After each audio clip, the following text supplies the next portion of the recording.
Welcome in. I'm so happy to see you. So before we begin anything, I've got a couple of announcements. One, I'm going to do a video of questions about me if you want. I already have someone who sent me in 5 questions. So if you'd like to send them in, please do. And I'll try to answer as many as I can on a video. And you can email them to my ASMR email, which is angelonmyshoulderasmr@gmail.com. So it's ANGELONMYSHOULDERASMR@gmail.com. Okay. The other thing, if you're new here, thank you so much for giving me a chance. I really appreciate it. What we do on this channel is positivity, positive affirmations. We do a lot with mental health, working on panic attacks, depression, anxiety. Also, we do regular ASMR stuff too. Please check out the videos that I've already posted. And if you like what you see, please feel free to hit the subscribe button below and the little bell that will notify you when I post a new video. And if you've already been here, you know the drill and you know how much I appreciate you all. I really do care about all of you. Okay, so today's video, I thought we would work on remaining calm. It's different from anxiety. It's hanging on to ourselves before we get to an anxious stage. And the one thing we all know, let's face it, no one ever calmed down by someone telling them to calm down. If you want to see a redhead's temper, tell me to calm down. But there are things that we can do. We need to center ourselves, especially when we feel that rise. You know what feeling I'm talking about when it starts to rise. Oh, now I want to do Hamilton. Rise up, everybody gonna ride. Okay, sorry, I won't sing again, I'm sorry. But no, when we start to feel it coming on, we can't push it back down because that's not healthy. And this, I'm not a counselor, I'm not a doctor. I'm just a person who's dealt with this for nearly 56 years. And this is what I have learned. And that's all I want to do with you guys, is I want to teach you what I've learned to try to save you from going through some of the pain or making some of the mistakes that I've made. Okay? So the first thing I do when I feel myself getting that, it's not anxiety. Being calm and anxious are two different things. To me, the opposite of being anxious is being at peace. Calm is almost when I need an anger check or I need a frustration check. Because sometimes when I get frustrated, that can lead to anxiety. So I'm trying to stop it in its tracks. So one of the first things I do is center myself. And those that have watched know what I'm going to say. We've got to take a couple of breaths. And, I'm trying to give practical advice. Go into a bathroom if you're around people, And if people are still wanting to annoy you, because for some reason when people annoy you, they want to keep doing it. Hold your stomach and just say, you know what? I need to use the facilities. Trust me, no one will ask you any questions. And when you're in there, do a couple breaths. And you know how to do them.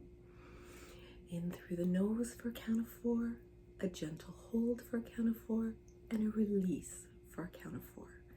So let's do one together, okay? Hold. Good. If you'd like me to do it with the counting, let's do that together. Let's breathe in. Gentle hold. And a release. 1. Excellent. I find just taking that moment for myself helps me to center and to feel like, you know, whatever is going on around me, I matter. Okay? I have now taken that moment for myself. I have acknowledged that I needed this moment. A lot of times that will help me deal with it. Another thing I like to do, especially when it comes to frustration and anger, what am I really frustrated and angry about? Is it with the other person I'm dealing with? And if so, you may have to take a break. You may have to say to them, if we continue, we're going to end up in a conflict. And I don't want that. I am not dealing with that right now. You're perfectly within your right to say, I'm not doing this right now. You're not shutting off the person. You're just telling them we're putting a pin in this and coming back to it when we're both calmer. Turn it around, make it both calm. That helps. If you're out and someone's frustrating you, perhaps a salesperson, something that I like to do is I no longer see that person in front of me. I see my mother or my father. I never got to see my dad old, but I picture them as an older person, and that immediately makes me cut them a break. I immediately think, you're having a bad day. I'm not going to add to it, but I'm not going to be abused either. So sometimes just calling someone on it. I remember I worked at a teen clinic for a long time, and I'll deal with the under 19s any day of the week. For some reason, 19 to 22, this was back in a while ago, okay? The sense of entitlement would drive me crazy. And there was one in particular, and I finally didn't snap, but I stopped. I closed the book where I was trying to help her. And I said, do you mean to be as rude to me as you are being? I didn't say it angrily. I just said it matter-of-factly. And she stopped dead. And she's just like, I wasn't being rude. I said, well, it was. I didn't mean to be rude. I said, okay, then we have a place to work from. Okay, we'll treat each other civilly and move on. I'm not saying it works every time, and I'm not saying I'm really, really good at it. Because the closer the person is to me, the less centering I can do. But with the people I love, that's the people I want to cut the brakes with. You know, I want to give them the benefits of the doubt.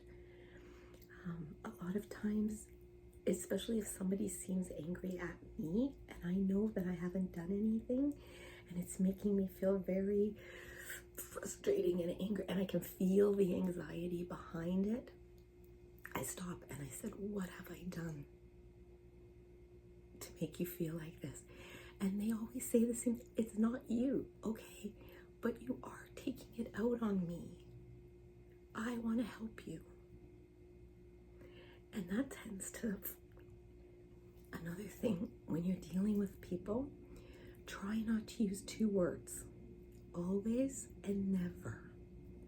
I actually learned that in a marriage prep course before my husband and I got married. In our church, you couldn't get married for 1 year after you registered, and you had to take a marriage prep course. And they taught, one of the things they taught was how to argue properly. And they said, don't use the words always and never. You always do this. You never do it right. You never try. We eliminated those words, and it's been 23 years. We've had our ups and downs, but we don't use those words when we're ever having a conflict. And it really seems to calm things down or bring them, especially if one of us says it, because the other one calls them right away. What did you say? And it tends to, another thing you can do, find something you like, if you're not feeling calm, because, okay, a perfect example. We've been waiting for a prescription to be called into our pharmacy, and it's not getting called in. I can't get a hold of the doctor's office. It's an electronic office, so you can't speak to a person. And I can feel myself getting so frustrated and angry. And I'm like, I have to get this fixed. Now, we did figure out a workaround, and that was fine. But it was sitting down and going, what can I do about this? Because I can't control that they're not calling me back. I can control how I react. And that's the key. How you react to it will shape the next step you take. I sat down and I realized, because it's a specialist, I called my family doctor's office. I explained the situation. They were able to call the prescription in. I sent them a picture of the bottle. They said, we'll take care of it. So it was a problem fixed. But I had to stop and get away from the anger and deal with the problem. Another thing about being calm, besides centering yourself, focusing, asking yourself, what is the root of this? Another thing is, leave the situation. If hanging out with certain people is becoming toxic, I know we throw that word around a lot, but it's okay to say, I need a break. In your own head, you don't have to say it to them, because that's not going to end well. You can make an excuse to leave, and just tell yourself, I am worth being peaceful. I don't need this conflict right now. My peace of mind is worth more than this. I matter. I'm worth it. I deserve to be calm. And if you find yourself just feeling, you just feel uncontented, you're not anxious, you're not panicky, but you just don't feel right, almost fidgety. Okay, then do something. And I'm not joking, like, get up and organize one drawer, just one, and not the 10-year-old junk drawer. Organize your sock drawer, organize your underwear drawer. Another thing you can do is pick one shelf in, say, your linen closet. And don't tell me they're all clean. Auntie Angel knows. Okay, I have one that I never want people to look at. Organize it, just the one thing. You will not believe how productive you will feel. And I find that feeling productive can really help you feel calm and find your calmness. Another thing that I've done, and I really hope you guys would like to try it, is it's a visualization. And if you look at my other videos, you'll see lots of them. I like to imagine that I'm controlling this. I'm a cartoonist. And what's happening right now is a cartoon that's being drawn. And I'm part of it. So I literally visualize myself stepping out of the cartoon and drawing what I want to happen. It's a form of, God, it sounds so new age, but it's a form of manifestation. Seeing what you want to happen can almost make you want it to happen. Can make it happen because you've willed it almost. You've seen how you want to handle that, and it helps lead you down that path a little bit better. Okay? And I hope that helps. I really wanted to do this video today because someone asked me recently, I don't always feel anxious, but I do need to feel calm. And I'm like, I knew exactly what they were talking about. There's a difference, but the problem is the anxiety and the panic are waiting right there, and they want to come out. And we can't always control when they do. I have done videos on how to help you with your panic attacks.